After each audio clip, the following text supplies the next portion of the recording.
rivalku, juga iblis mau jadi juraganku, dan gelap datang dalam kehidupanku. Begitu ku seru pada Tuhanku, ku percaya, oh tambah percayaku, biar ku pindah gunung. Ku percaya, cuma satu saja, Tuhan Yesus.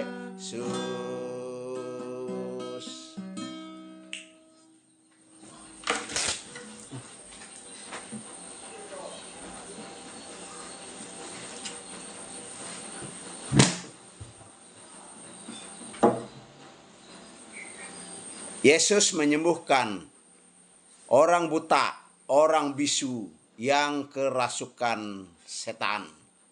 Saya beri judul Setan Biang Kerok.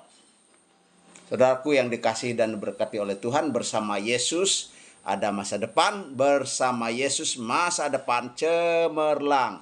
Pasti. Dalam kitab Injil Matius pasal 12 ayat 22 sampai ayat 23. Di situ ditulis, kemudian dibawalah kepada Yesus seorang yang kerasukan setan. Orang itu buta dan bisu. Lalu Yesus menyembuhkannya sehingga si bisu itu berkata-kata dan melihat. Kemudian di dalam ayat 23, maka takjublah sekalian orang banyak itu, katanya, ia ini agaknya anak Daud. Kemudian kita bandingkan di dalam Lukas pasal 11 ayat 14. Pada suatu kali Yesus mengusir dari suatu setan yang membisukan. Ketika setan itu keluar, orang bisu itu dapat berkata-kata. Maka heranlah orang banyak itu, mengingat kembali mujizat yang dibuat oleh Yesus, yang dikelompokkan. Sebenarnya Yesus membuat mujizat itu dalam 4 kelompok. Yang pertama, penyembuhan orang sakit. Yang kedua, mengendalikan alam. Yang ketiga, mengusir setan-setan. Yang keempat, Yesus berkuasa atas kematian. Mujizat terbesar adalah keselamatan jiwa, pertobatan, perubahan hidup tingkah laku, berpindah dari maut ke dalam hidup, berpindah dari neraka ke surga. Itulah mujizat yang terbesar. Di desa kami, di desa Bentiang, ada 2 anak laki-laki bisu sejak lahir. Yang satu bernama Si Gaek, yang lainnya bernama Jenggo. Umur mereka sekarang sekitar 40 sampai 45 tahun. Ya. Mereka lebih muda 10 tahun dari saya. Sedangkan yang bernama Si Gaek itu sudah meninggal tahun yang lalu. Mereka adalah teman main saya selama saya di kampung dulu. Dan untuk bisa berkomunikasi dengan mereka harus memakai kode, memakai gerakan, memakai tanda-tanda tertentu. Memberitakan Injil atau menyampaikan pengajaran firman Tuhan kepada mereka, ini satu tantangan. Dan saya memberitakan Injil kepada mereka, ya. Yang satu tuh jelas dia percaya kepada Tuhan. Kalau dia berdoa dia bilang begini, tutup mata. Atau pergi ibadah, atau dia bilang saya cinta kepada Bapa di surga. Yang satu memang jelas percaya kepada Tuhan dan diselamatkan dengan indikator dia selalu memberi isyarat tentang api neraka. Ya, dia bilang api neraka. Ya, selalu mengingat kepada Yesus yang mati di atas kayu salib. Dia selalu bilang begini. Dan waktu ia tidak bisa berbicara, dia tidak bisa menyanyi, namun ia senang pergi ke gereja. Itu indikatornya yang percaya dan diselamatkan itu. Kedua orang bisu ini pernah ikut sekolah tetapi menjadi siswa abadi. Ia bisa sedikit menulis, tapi dia tidak dapat membaca karena dia bisu, tetapi dia dapat membaca itu di dalam hati dan serba terbatas. Yang rajin ke gereja itu senang bekerja, dia rajin. Yang satu itu lagi si awak, yang satu itu juga. Yang awak, yang satu itu malas. Menurut cerita orang di kampung, yang malas ini sering mengganggu, dia sering mencuri punya milik orang, sahang, lada milik orang. Punya bapak saya pun sering hilang dan suatu saat ketahuan dia. Kondisi mereka berdua yang bukanlah karena pekerjaan setan. Jadi mereka bisu dan mereka awak itu bukan karena pekerjaan setan. Tetapi itulah bisu natural. Saudaraku, pada ragiku yang saya tulis di Facebook, di edisi 139, mengangkat mujizat Yesus yang menyembuhkan orang buta dan orang bisu yang disebabkan oleh setan. Injil Lukas menjelaskan hanya suatu kelainan, yaitu bisu dengan penyebabnya setan. Sedangkan Matius mengungkapkan ia bukan saja bisu tetapi juga buta. Penyebabnya sama, setan. Nah, ada 3 hal penting di sini yang Yesus buat. Yang pertama, Yesus menyembuhkan kebutaan karena setan. Yang kedua, Yesus memulihkan orang bisu karena setan. Yang ketiga, Yesus mengusir setan yang menyebabkan buta dan bisu. Puji Tuhan Yesus. Yesus adalah dokter, dia adalah tabib. Yesus yang maha kuasa, yang buta melihat, yang bisu berkata-kata, dan setan diusir keluar dari orang itu. Saudaraku, inilah mujizat Tuhan Yesus. Tapi ini bukan mujizat yang terbesar. Mujizat yang terbesar adalah beriman dan percaya kepada Tuhan Yesus sebagai Tuhan dan Juru Selamat.